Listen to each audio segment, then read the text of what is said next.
accidentally knocked up his stepsister, his ex-girlfriend, and his current girlfriend. Spoilers! Simultaneously. Spoilers! In one night. Spoilers! Take one. Nice. Huh, you guys keep doing that. That's just gonna make it easier for me to cut the sound together later. There it is. Yeah, we gotta order way more Invincible comics before the tide comes. Like, I think by the time the season ends, we'll get a lot more people coming in for it.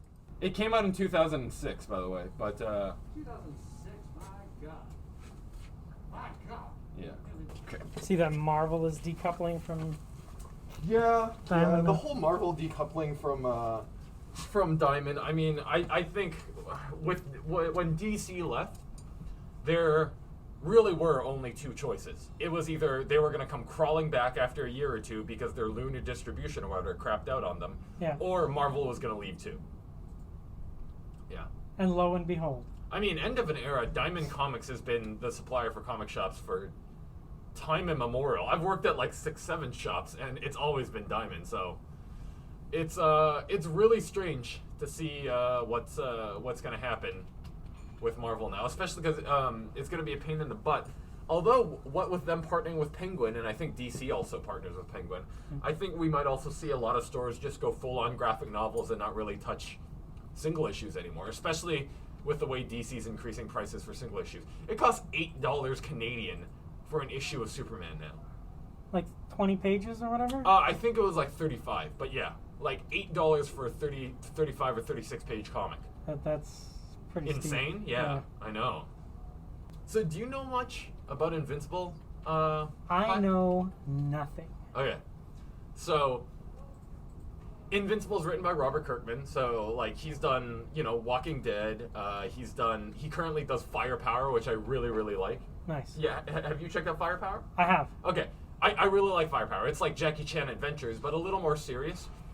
I really like the prequel comic they had, like the graphic novel. I thought that was a really good way to kickstart. I think we still got it here Yeah, too. I thought that was a really good way to kickstart the series by giving you like a plenty of action. Mm-hmm. I do feel like though that if a person didn't read the prequel and they just start on the comic, the first 6 issues starts off real slow. Yeah, real slow, because it's all like John Wick style, where it's like I'm out of the game. I'm out of the kung fu game. I swore I would never use martial arts again. Yeah. But that goes on for 6 issues. And I mean, Robert Kirkman always picks stuff up, but I did feel like Invincible, out of all his titles, was the one that came out like a bullet. Like it was just on point the moment it came out. It had plenty of action, yet it had really good family drama. And Robert, Savage Dragon shows up at one point, and everyone loves Savage Dragon. Dude, don't even start. I love Savage Dragon. Don't be talking. I love Savage Yeah. Dragon. Yeah, and I'm not just talking about Savage Dragon. I'm talking about Malcolm Dragon too, his son, who's the lead in the title now, and how he accidentally knocked up his stepsister, his ex-girlfriend, and his current girlfriend. Spoilers! Simultaneously. Spoilers! In one night. Spoilers! I like your t-shirt. Thank you. That's not really good. Yours looks good. Oh. Thanks, man. Damned by faint praise.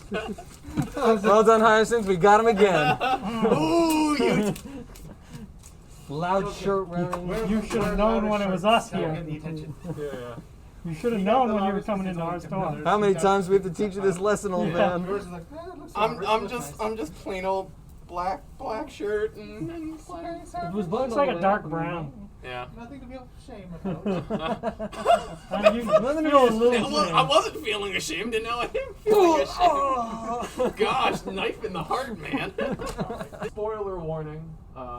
Spoiler warning since we were talking about Invincible. Am I doing it right?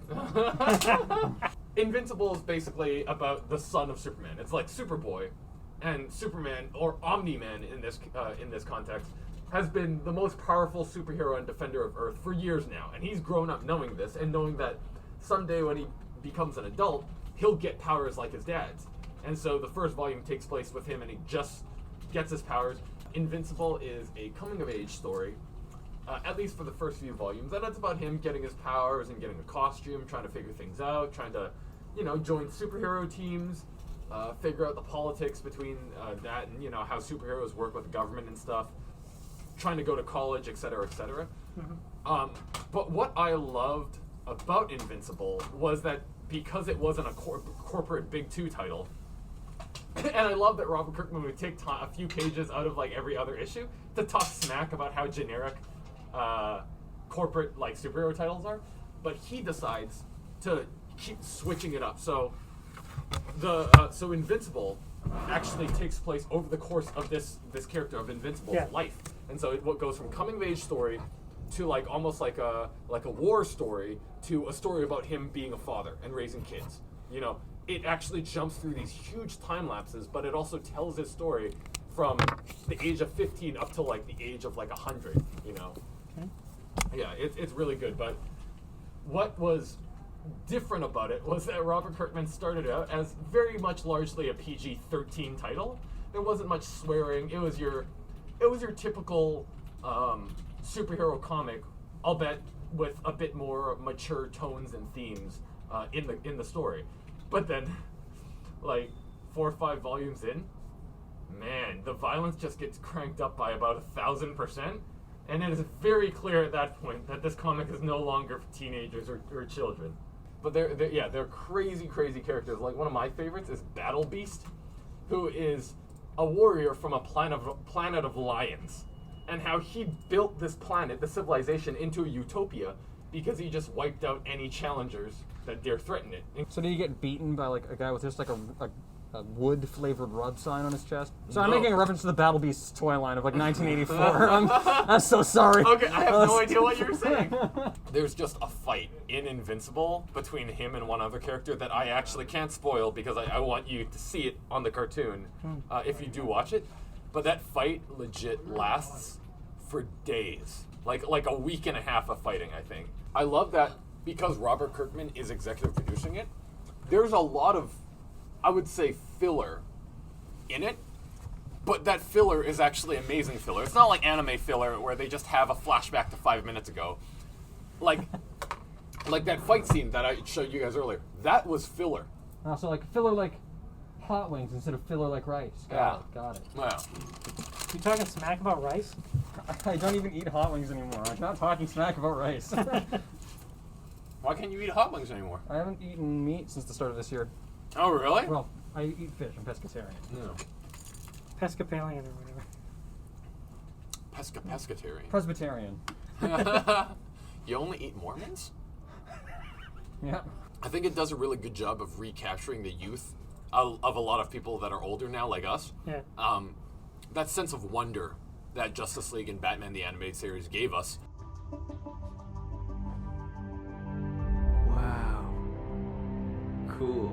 At one point, the Flash is like punching Omni-Man, and Omni-Man grabs his head, and the Flash is just like flash punching him until his hands break against his chest. Something like Quicksilver. He's probably feeling this for what feels like hours. Yeah. It's just like, oh my God, please. Yeah, they actually do acknowledge that he is like Quicksilver, where conversations are an eternity for him. And so it's like It's like him talking just to feeling sloths. his head slowly being crushed over the course of an hour. God. Yeah. Reminds me of Quicksilver went to, I think it was to breakfast with Crystal's parents, the Inhumans, and he's like, okay, I gotta make this Thanksgiving dinner last, so I'm gonna eat this as slow as possible. And it's just panel after panel of him agonizingly eating tiny bites. Yeah. And he's finally done, and he looks up and no one else has even started yet. He's like, damn it! Well, yeah, I hate because Quicksilver and Crystal were married, weren't they? They Yeah, have at a kid. that point, yeah. Yeah. They do. I guess they do. Yeah, they still are now. Yeah. I think. Hard to say with the Inhumans now. Yeah. Whether Well, they I'm are. pretty sure they all died. So. Oh, grand. Yeah. For now. Yeah. But no, I actually always thought Crystal and Quicksilver's romance, especially when they had the kid. I forgot the kid's name, but the kid was just super adorable. Luna Maxima, I quote, was the daughter of Quicksilver and Crystal. She was named after the moon, having been born there. First of all, what a fresh sentence. Second of all, that's like naming your daughter Hospital. It's no stranger than people naming their kids Dovahkiin or Jonathan. Or Khaleesi. Yeah. Yeah. Or Jimothy. And spoils alert. Spoils alert. Okay. Yes. Spoiler alert, ladies and gentlemen, we're talking about the new Beta Ray Bill issue. He's Beta just Ray gotta get Bill that. series. Yeah, and Daniel Warren Johnson. What'd you Oh, think? man. What'd you think? So good. I was keeping up with it because I follow him on Instagram. I was like seeing panel by panel, almost salivating Yeah. for Beta Ray Bill. Well, I was I disappointed forgot- to find it wasn't a full series, but Daniel Warren Johnson, I guess, is so busy that asking him to sit down and do the pencils for an entire series ongoing would be just very Well, I mean, demanding. 6 issues. I mean, 6 issues. I think is the most you can really get out of Beta Ray Bill at Fair. once. I mean, there's some characters where I'm surprised they still have full runs of comics. Well, Like, the big thing that what completely went over my head that I forgot about was that Beta Ray Bill used Stormbreaker to transform back because he transformed so rarely. I always thought he was just in horse form, but I realized that he could turn back into his alien form, except that Thor broke the friggin' hammer in Thor, and I was like, oh wait, was that a thing? He still needed it to transform? Oh god, Thor, what did you do? And then Thor shows up, and he doesn't even say he's sorry. yeah, screw Thor. You Yeah. think Thor would ever say he's sorry for anything? Like, oh, you only took away. Someone should teach Thor a lesson, force him to be a human with an ailment for a Uh-huh. long period of time with a transformation staff that he has to use. Yeah. Not just running around with a hammer all the time. That'd teach him. Thor isn't really worthy half the time. He's only worthy the other half of the time. Whereas you see Beta Ray Bill, and it's like, this dude is just a swell dude, honor and such, all the time. You don't ever see him getting drunk and just like leaving his hammer around. He always takes real good care of everything.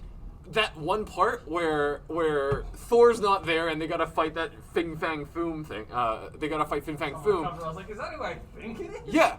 Well, Fin Fang Foom possessed by Null is who they have to fight, and so I'm surprised they're going all in on Null as like a thing. I mean, I actually like Null as a maybe it was character. supposed to come out earlier when Null was like, I guess, brand new, or they just want to keep Null around. I guess Well, no, because- it just takes place during King in Black. Is yeah, what that's I what I think. mean. Yeah, So it's like it's weird it didn't come out with like the rest of King in Black proper, like at least the first real wave of it happening. But yeah, I mean, I don't think the King in Black is going to be the main draw to it. I think it was Yeah. just a way for DWJ to connect the end of King in Black I see. to the beginning of Beta Ray Bill.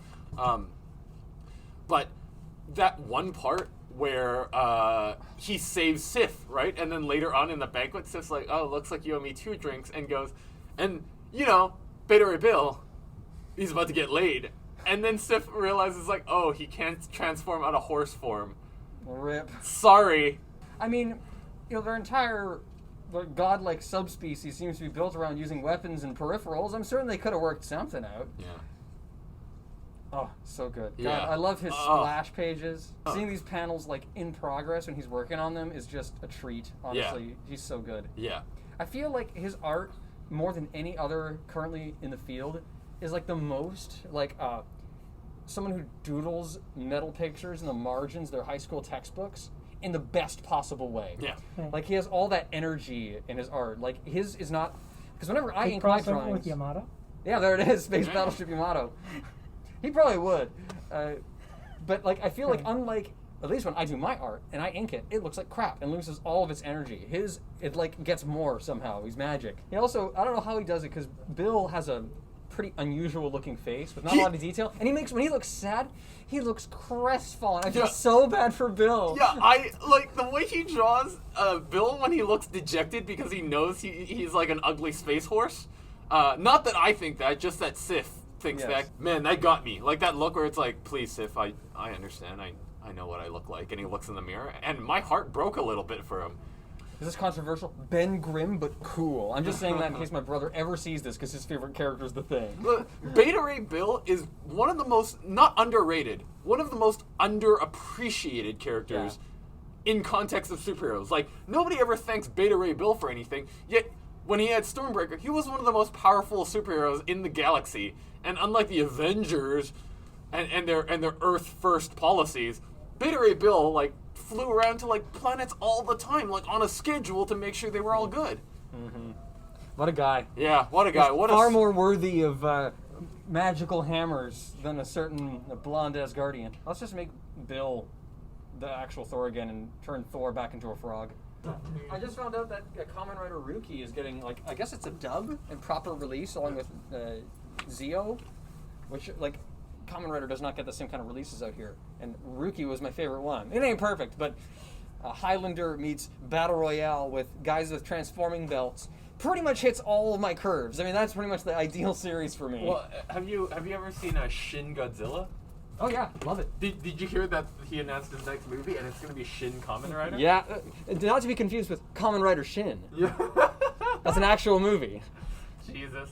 And it's also like an edgy, like horror style version of the character. So I guess the name is intended to homage it, but.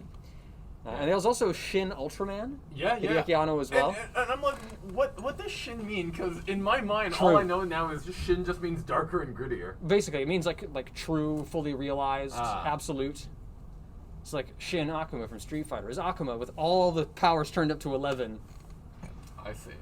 Yeah. I'm trying to remember the last graphic novel series I've read. I'm It's, still Something is Killing the Children has been my recent obsession. Boom, having like an adult series is awesome for me. well, they have multiple now. They do, yeah. I'm really glad they're getting into it. Oh, I've fallen behind on Something is Killing the Children just because I'm going to wait for a few more volumes to come out. Yeah, before I binge prefer them. reading in trades. That's one thing I'm curious about, because I feel like comics, in terms of being like a media thing, everyone's got their eyes on like every release now. At least if it's like Boom or Image or Dark Horse. Usagi Yojimbo is getting a Netflix series. I have never been more pumped for a series in my life. Usagi Yojimbo is everything to me. Yeah, they'll probably get animated. Yeah, think If about it's this. bad, I will kill all of you and then myself. Okay, man. Also, it hurts my eyes to look at you. Your outfit is just so. You So should have seen beautiful, this I from know. last week. It was It's amazing. like it's like your body is doing Like a acid. biblical angel, be not afraid. My gosh. Snyder Cut. Did y'all watch it? I did. I saw the 4-hour runtime and I chickened out. I couldn't do it. You I watched a few baby. reviews. I've seen what they've done with like Cyborg's completely excised subplot and think They this is cut- this is an honorable attempt. Do I think this is going to make it into a good movie? Honestly, not really. So tell you what, I watched it once because I wanted to watch it. Then I proceeded to watch it a second time because the girl that I was watching with was hot. I watched it once and then I enjoyed it so much I watched it again. I can't even. It was so much better. So like The 4-hour unfathomably better. runtime too. I'm not What's saying- wild about it? The pacing is so Yeah. good. I do agree. That is probably considerably better. But again, we're talking about Justice League. Probably the lowest bar to clear. And if we're grading the movie on a curve, I think it's unfair to every Okay, other movie. Justice League Snyder Cut is up in my top 5 favorite superhero movies I've ever seen. Jeez, that's a big one. I Yeah. mean, for me, it's like you're fighting the first 2 Sam Raimi Spider-Man movies. You're fighting Avengers, the original Iron Man. Like, that's obviously Batman and Robin. I mean, seminal classics in the genre. Let me ask you guys, all right? You have to assemble your own Avengers or your own Justice League or whatever. Let's say it does. We can cross over right now. What would your ideal superhero team be? Who would it include? Is there like a number limit? Let's say 4 or 5, I feel like is the. let's say 6 being the max, 4 being the minimum. Okay, so Galactus, the Living Tribunal. No, well, no, okay, no. They have to be heroes. They gotta do everyday saving stuff. They can't just be. Eternity can just be like, all right, I got him. Yeah, Eternity's like, oh, ew. It's just some dude robbing a bank on Earth gets flicked by a ton of these He gets impossibly flicked. massive Yeah, fingers. he gets flicked and then he just ends up in nothingness, like just blank. It's a good solution. Hell, just like that at Eternity, he's got this. Yeah, no, actual Yeah. superheroes. What team would you want? Gosh, that's tricky. I'm a huge JSA fan, so I'm always tempted to be like, oh, Dr. Fate. It's like- I mean, Dr. Fate is a heavy hitter. He's been Yeah, on the that's Justice League trouble is, like, before. there's some characters where it's like depending on the writer. Like, if we're just here to stop petty crime, I mean, Dr. Fate's punching weight is way too high. So is Superman's, for that matter, and then he Yeah. keeps showing up. You can have X-Men in it. You can have Justice Leaguers Oh, in it. man. You can have Avengers in it. So then I guess I gotta break it up into team roles. Yeah. So if I go for, okay, who's the leader type? Cyclops, hands down. Oh God, Cyclops. You and your Cyclops fetish. God. He just makes a decent team leader. Look, it says something when you have all of these X-Men, all these characters with all pretty much the most bonkers powers, and not only does he survive, but he frequently leads every variation of the team. Like, that's gotta mean something. So, also because I just like Scott. And I refuse to feel guilty about that. Even though I whip myself every night, I will not like Please, Scott Summers. Please go on. Tell us all how Cyclops is the best superhero. I don't think he's the best superhero. I just think he's more interesting as an X-Man than most people allow. I mean, people like Hank or Beast, whatever. But Beast, aside from being like really smart and a funny character, visually and in terms of what he actually does for the team, doesn't really contribute all that much. Like he wouldn't be a pick for my go-to X-Men team. Okay, you know what? That's fair, but I wouldn't pick Beast for my X-Men team anyways. Yeah, that's what I mean. It's like, and that's nothing against Hank. I love Hank, but anyway. So Cyclops would be like my ace, like my go-to guy. Right. Who's my Lancer? Who's like the second in command? And is this like irrespective of universe? Yeah, it doesn't matter. Okay, I'm gonna have to resist the urge to put all 4 TMNT on there with Cyclops. Yeah. It's redundant when you have Leonardo there anyway. Just Cyclops and the TMNT. Leonardo's just Cyclops with 2 swords. Yeah.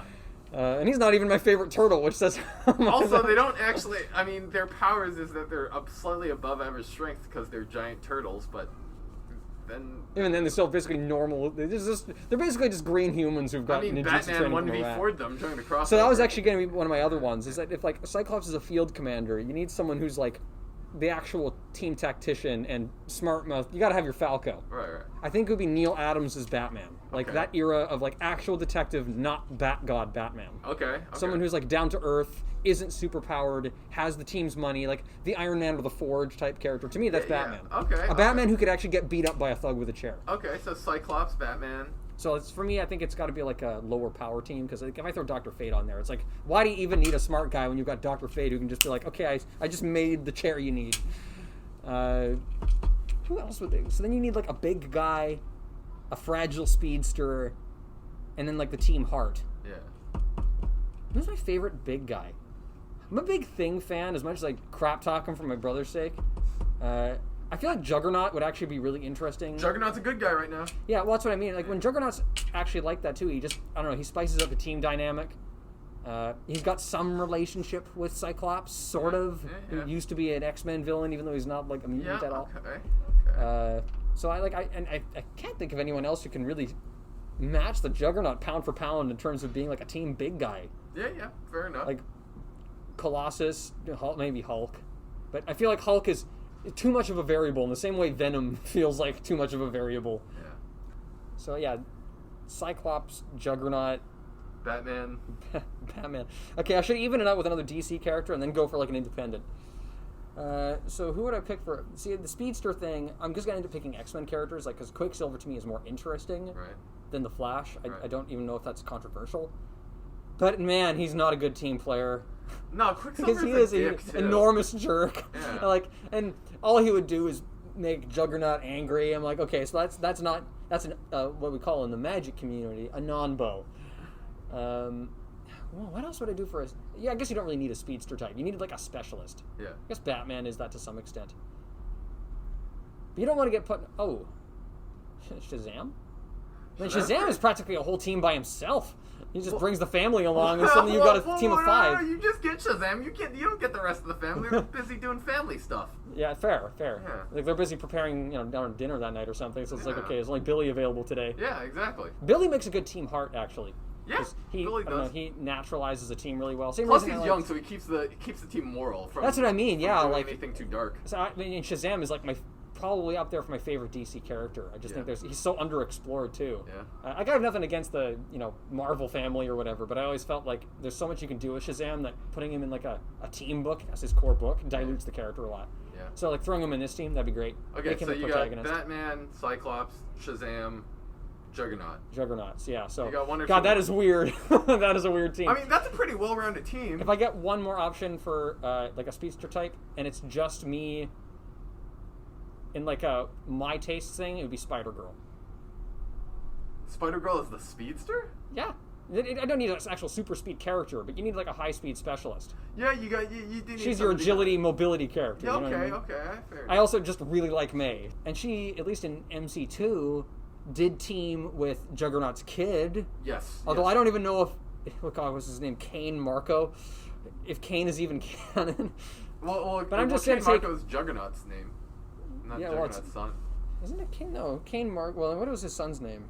Kane Marco 2, Cyclops, Batman, Juggernaut, Spider-Girl. and Shazam. There we go. Okay. All right.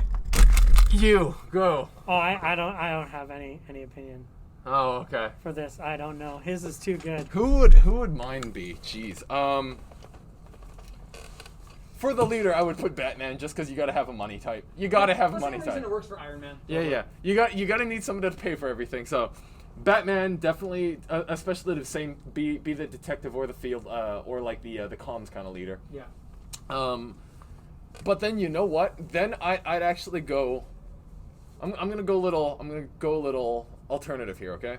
Yeah. Savage Dragon probably as the field leader because Batman can't always be on the field. Savage Dragon. He went through police training academy. He actually has the right to arrest people. Yeah. Very true. Plus, I'm sure the governments would at least be a lot happier that they have an actual civil servant on the team. Then, Forget-Me-Not. And let's just put Forget-Me-Not and Coagula on there.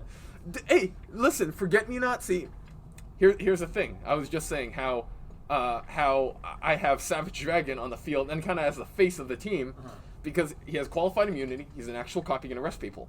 For when you got to take down the villains that you can't arrest, Moon Knight and Forget-Me-Not.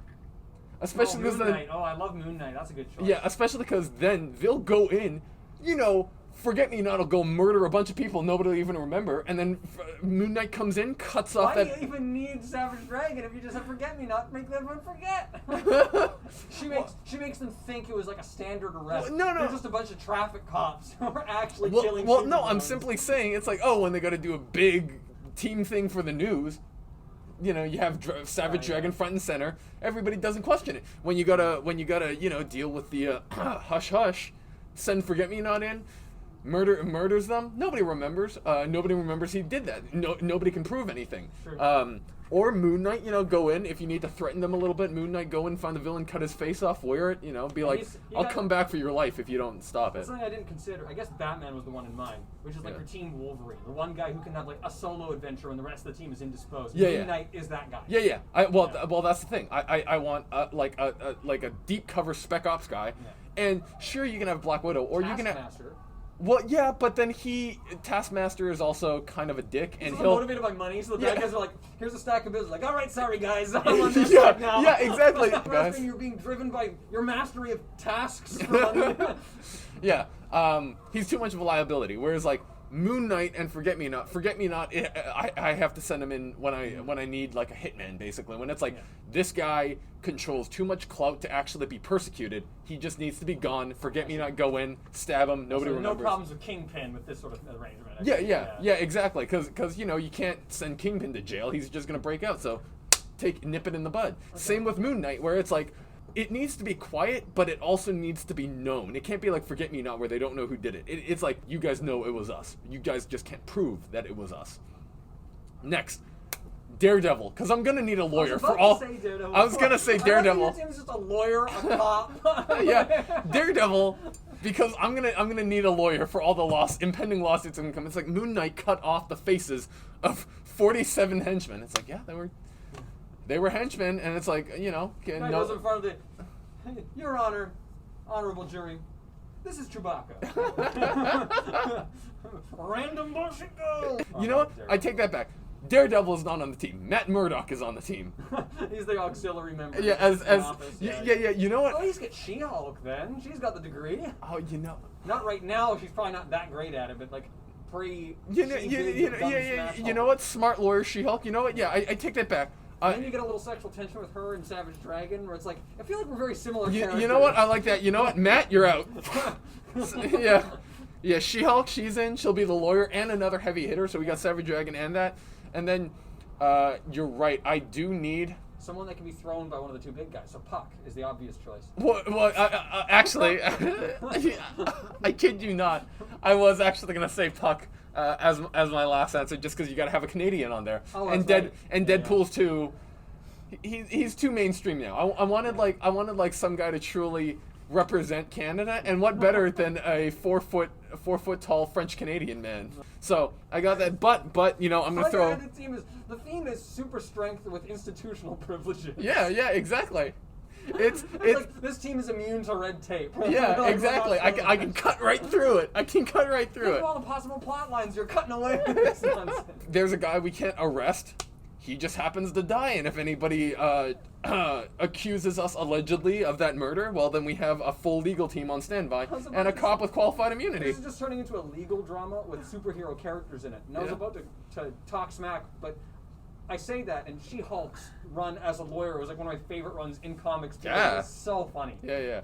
And then you know what? I'm gonna throw. So I got what? Puck, She-Hulk, Savage Dragon, Batman, Forget Me Not, Moon Knight. Oh, okay. I guess that's 6. 6 is the maximum. Yeah. If I could have one auxiliary member, it would be Snowflame, the villain, who's the speedster that's addicted to cocaine, and cocaine gives him super strength and speed. But his whole plot line is that he's a reformed, recovering drug addict, and that he's only allowed to use government-sponsored cocaine during the missions. But because of that, he tries to get on as many missions as possible. Oh my god. I don't think what other good teams there'd be. I could also do Thunderbolt, Shazam, Black Lightning, Just a lightning team? a Power Ranger. A Mighty Morphin Power Ranger, Boom Comics, they count. Yeah. Then I need Static? And then Static Shock, yeah, perfect, Static. So there we go. That was a team of 5 lightning-themed heroes who are probably actually not that bad. Static adds a lot to pretty much any team he's put into. Man. I like Static. I liked Static as a kid, but he really hasn't done much. Well, they haven't done much with him, but when he showed up in like Justice League Unlimited, it was awesome. There's your one-man team, Kang the Conqueror. Time Traveler. I mean, King the Conqueror. I'd rather have teamed up with Iron Lad. Wink at the camera. I think I'm just gonna go, Apocalypse and his 4 horsemen, which are gonna be Hulk, Sentry, Wolverine, and you know what? The one above all. The one above all. Now I'm trying to think of what are like the worst teams you could make of like good characters, like functional characters who are strong in their own team. What's the way you disassemble their synergy? Like we were talking about with Quicksilver and Juggernaut before. Honestly, you could probably throw Quicksilver on just about any team and inflict that punishment. Yeah. The worst team possible. I would say Captain Marvel, Iron Man, oh god, Captain America. Oh god. Ant-Man. No. Captain America. So you got U.S. Agent. Yes, actually, U.S. Agent, Peacemaker. Oh god. And Patriot. Yeah. Baron Zemo version. No. And what was it? And Deathstroke. Oh god. Yeah. It's just they're all like superpowered, but they're all so self-righteous about how they're right all the time. Nothing would ever get done.